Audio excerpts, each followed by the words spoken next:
আজকে শিখাবো আমার নিজের পরীক্ষিত, আমার নিজের দ্বারা পরীক্ষিত একটা হাজিরা, যেটা আমি সব সময় দেখি। অবশ্যই আপনাদের কাজ হবে।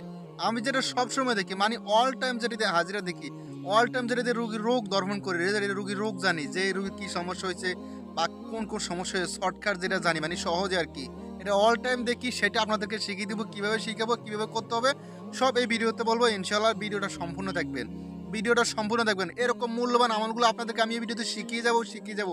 তাড়াতাড়ি ভিডিওতে একটি তাড়াতাড়ি লাইক বসিয়ে দেন। আর যারা চ্যানেল নতুন তারা অবশ্যই চ্যানেলটি সাবস্ক্রাইব করে পাশে থাকবেন। আমি আপনাদেরকে গুরুত্বপূর্ণ বিষয়গুলো শুধু শিখিয়ে যাব এই চ্যানেলে, ইনশাআল্লাহ। তো যাই হোক, শোনেন কিভাবে কি করতে হবে। আমি আপনাদেরকে নিয়ম কারণ গোপনীয়তা বলতেছি। আপনারা যে কোনো রুগী আসলো, আপনার সামনে আসবে যে কোনো রুগী, মানে আমি আপনাদেরকে সকল ধরনের হাজিরা দেখার বিষয়, সকল ধরনের সব শিখিয়ে দেবো এই চ্যানেলে।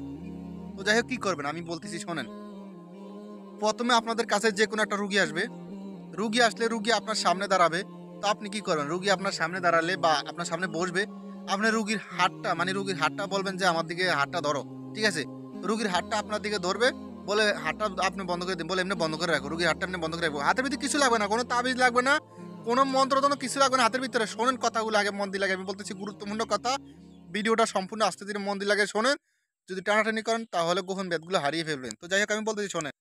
তো যাই হোক, কিভাবে কি করতে হবে আমি বলতেছি শোনেন, মন দিয়ে লাগে। আরেকটা কথা হলো, এই আমলটা করার সময় আপনার শরীর থাকতে হবে ফাঁকশাক।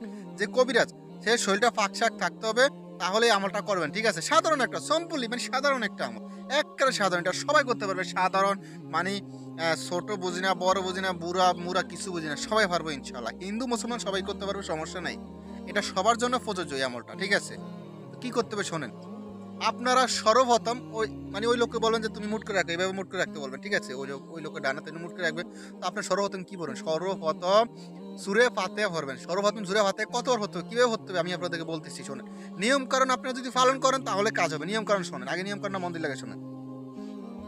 সূরা ফাতিহা পড়বেন কিভাবে শোনেন। সূরা ফাতিহা বিসমিল্লাহ বাদে পড়বেন। সূরা ফাতিহা বিসমিল্লাহ বাদে পড়েন। বিসমিল্লাহির রহমানির রহিম, আলহামদুলিল্লাহি রাব্বিল আলামিন। মানে বিসমিল্লাহ তো আমি বলে ফেলছি, কারণ আমি বিসমিল্লাহ সব জায়গায় পড়িয়ে জন্য বিসমিল্লাহ বলেছি। আপনারা পড়েন বিসমিল্লাহ বাদে। আলহামদুলিল্লাহি রাব্বিল আলামিন আর রহমানির রহিম মালিকি ইয়াউমিদ্দিন ইয়াকা না'বুদু ওয়া ইয়াকা নাস্তাঈন ইহদিনাস সিরাতাল মুস্তাকিম সিরাতাল লাযিনা আন'আমতা আলাইহিম গায়রিল মাগদুবি আলাইহিম ওয়ালাদ-দাল্লিন আমিন। এই মিলে সূরা ফাতিহা পড়বেন। সূরা ফাতিহা পড়বেন কতবার? সূরা ফাতিহা পড়বেন ৭ বার। আপনারা সূরা ফাতিহা পড়বেন ৭ বার। ৭ বার পরে ওই যে ওই লোক এমনি হাত মুটকে রাখছে, ৭ বার পরে ওই লোকের হাতের উপরে ৭টা ফু দিবেন। ৭ বার পড়বেন, ৭টা ফু দিবেন। ফু দেওয়ার পরে এ বললে আসল মন্ত্র, এ বললে আসল খেলা। এ বললে আসল মন্ত্র যেটা প্রয়োগ করতে হবে, যেটা হলো মেইন মন্ত্র, সেটা কি শোনেন। সেটা হলো আপনারা সূরা নাস পড়তে হবে। কতবার পড়তে হবে, কিভাবে পড়তে হবে শোনেন।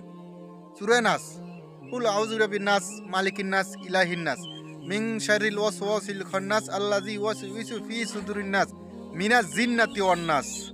তো যাই হোক, সূরা নাস পড়া শেষ। সূরা নাস মানে সূরা নাস পড়ে ওই এত ফু দিবেন। কতবার ফু দিবেন? 3 বার পড়বেন। মানে সূরা ফাতিহা পড়বেন ৭ বার, ৭টা ফু দিবেন। ৭ বার সূরা ফাতিহা পড়ে ৭টা ফু দিবেন।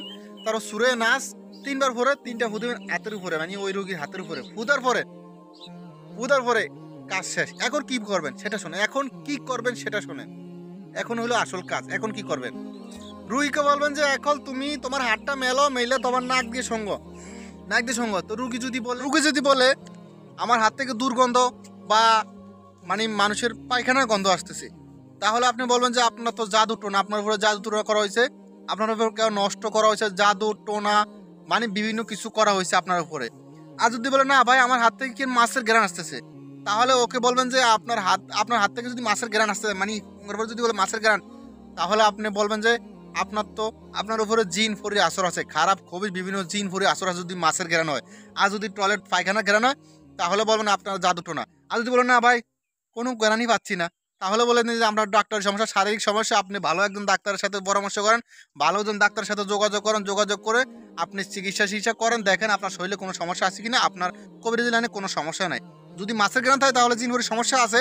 আর যদি পায়খানা গন্ধ হয় তাহলে জাদু টোনা নষ্ট সোবা টোবা বক্কচক যত আছে সবগুলো আছে। আর যদি কোনো কিছু না হয় তাহলে বলবেন যে আপনি ইনশাল্লাহ মানে কবিরাজি লাইনের এই জগতে আপনি সম্পূর্ণ সুস্থ আছেন। আপনি বিভিন্ন ভালো একজন ডাক্তারের মাধ্যমে করে আপনার শরীরটা ভালো করে যাচাই করে দেখেন কোনো শরীরের রোগ আছে কিনা। তো যাই হোক বিএস এই ফোনটি আর ভিডিওটা তারা একটা লাইক দেন, আর যারা চ্যানেল তারা অবশ্যই চ্যানেলটি সাবস্ক্রাইব করবেন। পরবর্তী ভিডিওর জন্য অপেক্ষা করবেন। আল্লাহ হাফেজ।